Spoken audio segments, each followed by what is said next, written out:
What is something that your generation did, that no younger generation will ever get to experience?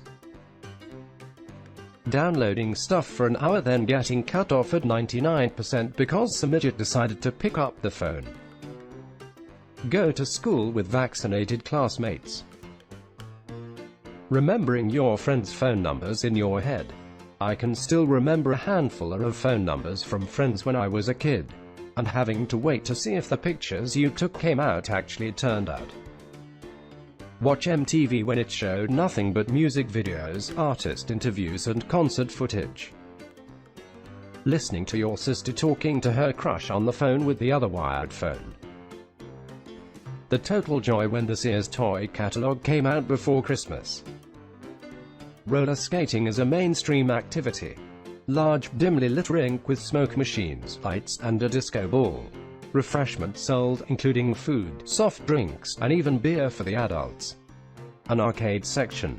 Tons of people there, loud 80s synth pop, and everything was decorated in earth tones. Rewinding movies in the VCR. And then having a whole separate appliance to rewind them slightly faster. Burner CD. I used to spend hours strategically picking 16 to 20 songs to listen in the car that month on my way to school. And then you'd get a CD burning error just as it was finishing, and now you've wasted another CD. I don't remember how much they cost back then, but I remember it was painfully expensive to keep throwing them away when burning your own CDs was still a new thing. Using Kazaa or LimeWire on a dial-up internet connection, so only getting the ability to download one song every now and then before my parents kicked me off for the phone. Experience the transition from dial-up to high-speed internet. Holy crap. Being not available.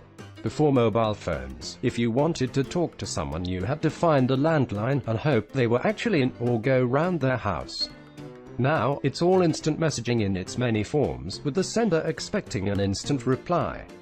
On the same theme, I miss not having clearly defined working hours.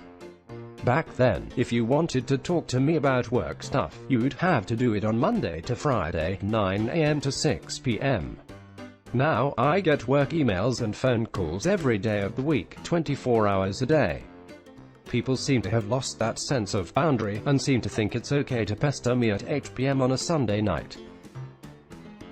All the stupid crap we all do in high school, without social media to commemorate it forever. Play video games without being able to Google what to do next. I remember calling the Nintendo helpline and paying something like $2.99 a minute for tips on how to beat the boss in Ninja Gaiden. It was either that or save up my allowance so that I could buy a $30 strategy guide from Toys R Us. Growing up without the internet in general. The internet happened basically when I became an adult, and it's a real paradigm shift. It affects everyone and everything in so many ways they don't even realize. From instantly being able to do everything from cheat at games, learn a skill you need, find out if your friend was lying about fish having no memory, yes, to stuff like knowing in advance what a hotel you have booked on the other side of the world is going to look like, or Skyping with someone you've never met. It's really weird sometimes seeing how much a lot of kids rely on the net and how many photos and videos of them their parents share. So many aspects of childhood are the same, but some others are really different. Switching to Channel 3 to be able to play Nintendo. Record songs off the radio onto cassettes. Playground rumors, myths in video games. I feel like they still exist, but to a much smaller degree. Only thing from recent memory I can think of is Herobrine from Minecraft. But back in the day, man, every game you played had like 6 rumors surrounding it. Secret codes, weapons, levels, you name it. Crap like Mew hiding under the truck in the old Pokemon games, the fabled code to make Lara Croft naked, Bigfoot hiding in the woods in GTA San Andreas, the secret cow level from Diablo, the list goes on. Get away with tons of shenanigans in college because there weren't cameras everywhere. Also, getting to say words like shenanigans. Calling movie phone late at night so your friends could call you without your home phone ringing. having to call your crush's home phone and the parents answering embarrassing bonus when you don't know they're a junior, so when you ask for them by name, you get a reply speaking. Not being able to use the phone while on the internet, purposely pissing your siblings off by picking up the phone while they're on the internet. Calling your parents from a payphone to come pick you up when your movie was over. Rent movies from a store. Saturday morning cartoons. Almost everything is online now, and even if the choice wasn't available, there are entire channels dedicated to cartoons all day, every day. There's no kid today waking up at 6 a.m. to watch Saturday morning cartoons when the internet sits there as an ever-expanding library of entertainment. Putting up an away message on AIM so the people you didn't want to talk to wouldn't message you, while still continuing to talk to others. Or really, just the concept of being away and unable to be reached at all. Change a typewriter ribbon. Save files and information on a floppy disk. The ones they gave us at school were always bright yellow or red. Walk to the neighbor's house to check if they could come out and play. Take a roll of film in to get developed.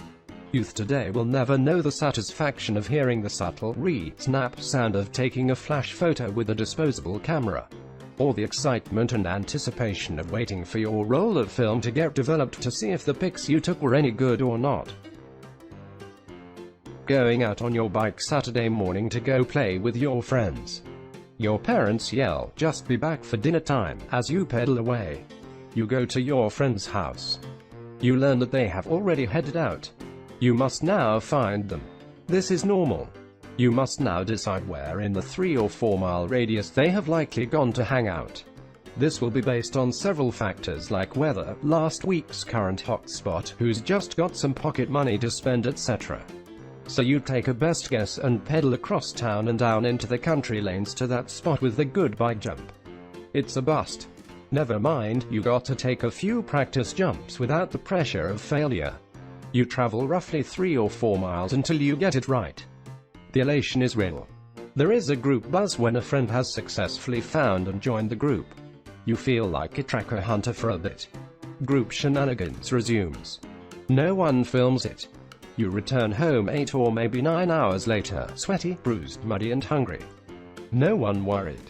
They're pleased you are home in time for burger and chips in front of the TV to watch the A-Team as a family. Having to write papers without the help of the internet. Dialing a rotary phone.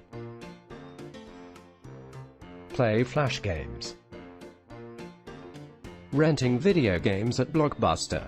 To an 8-year-old, that row of Nintendo and Sega games was like Dorothy entering Oz for the first time. Calling a potential girlfriend and having her father answer the phone. Call a parent collect just to hurry up and say what you needed when prompted to leave your name. You have a collect call from "Hey mom, pick me up from the mall." Carrying multiple 160-pound TVs to a friend's to play 16-player Halo in the same room. Wait outside the closed school for your mum to pick you up with no way to contact her. You start thinking if she doesn't come, you'll have to assimilate yourself with the other street orphans and try to survive.